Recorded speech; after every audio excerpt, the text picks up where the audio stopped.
The countless stars in Earth's night sky represent just a small fraction of our home galaxy, a vast stellar pinwheel of more than 100 billion stars known as the Milky Way.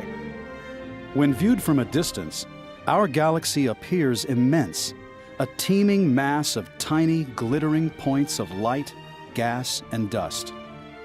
Every morning, the closest star in our galaxy rises majestically above the horizon of our own planet, the Sun.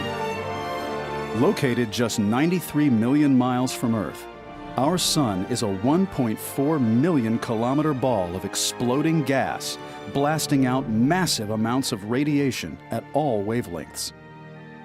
This radiation, as well as radiation from other stars and from interstellar space, bombards our planet constantly. Fortunately, Earth's magnetic field and the ozone in our atmosphere form a protective cocoon around our planet that insulates us from most solar and cosmic radiation.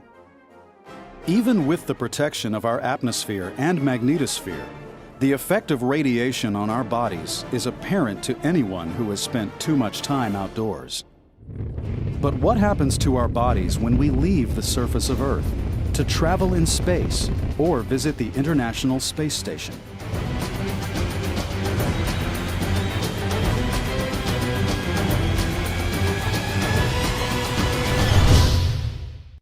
Just outside the protective layer of Earth's atmosphere and magnetosphere, a few hundred miles above the surface, is a universe full of radiation.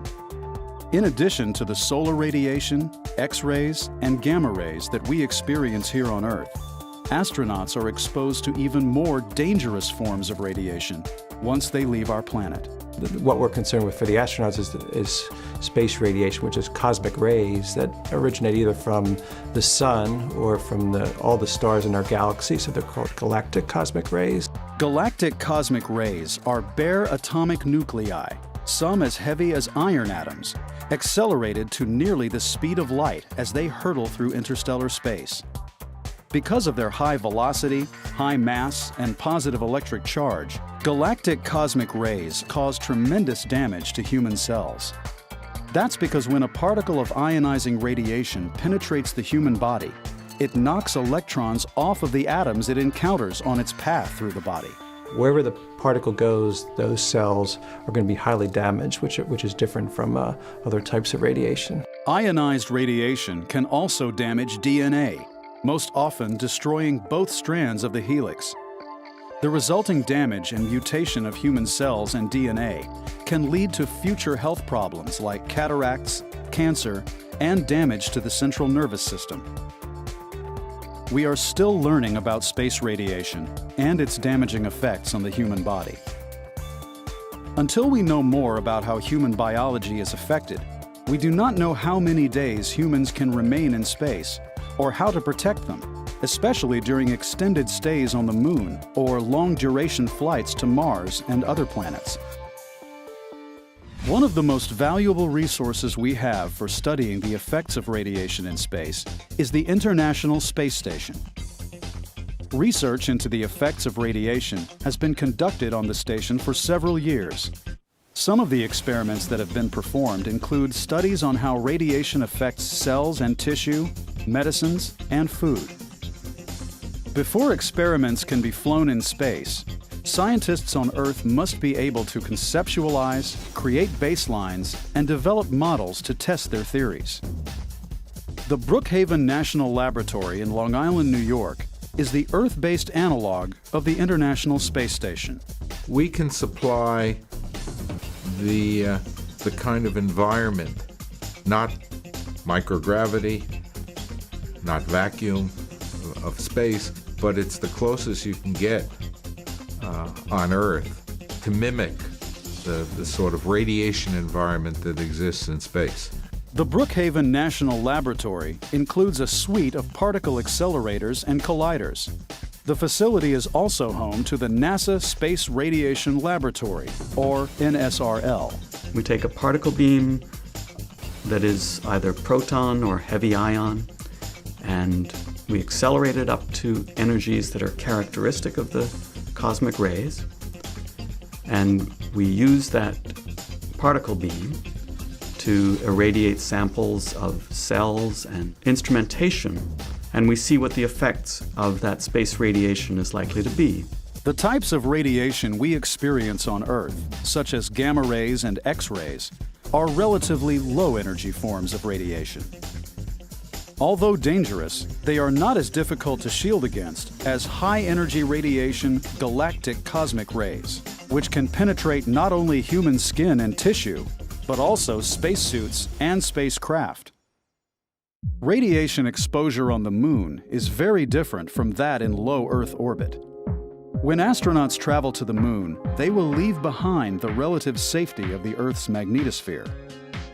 Astronauts on the lunar surface face even greater risks from the effects of galactic cosmic rays and solar particle events. On the Moon, you have no protection of the magnetic field, and you also have a very short warning, maybe just a few hours warning, so that the solar particle events become the major concern for the astronauts. Scientists and engineers can partially shield astronauts from low to medium levels of radiation while they are inside vehicles and habitats on the lunar surface. 50 years of NASA research has shown that effective shielding from radiation consists of at least 10 to 15 centimeters of materials like water or polyethylene. But nothing can stop high-energy radiation like galactic cosmic rays. The challenge then becomes twofold: understanding the risks involved and finding ways to keep the risks as low as possible. In order to better understand these risks, researchers are studying the long-term effects of radiation on the human body. Astronauts currently spend an average of 6 months at a time living and working on the space station. To minimize radiation exposure, engineers and scientists have developed new types of shielding in the most frequently used locations. Materials that have high hydrogen content can reduce radiation exposure better than metals, such as aluminum. On the space station, what we've done is implemented polyethylene shielding into the crew quarters of the astronauts, and this really reduces the dose from the trapped radiation, and when you do have a solar particle event, it would reduce those doses. NASA is continuing to research different types of shielding for longer duration missions, such as flights to an asteroid or the surface of Mars.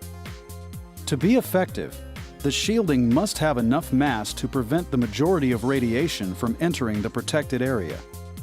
Shielding is only one element that will protect both current and future astronauts.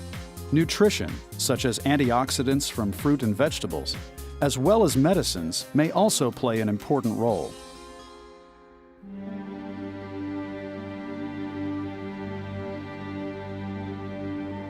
In order to protect astronauts and future space explorers, we must continue to learn more about the effects of space radiation on the human body.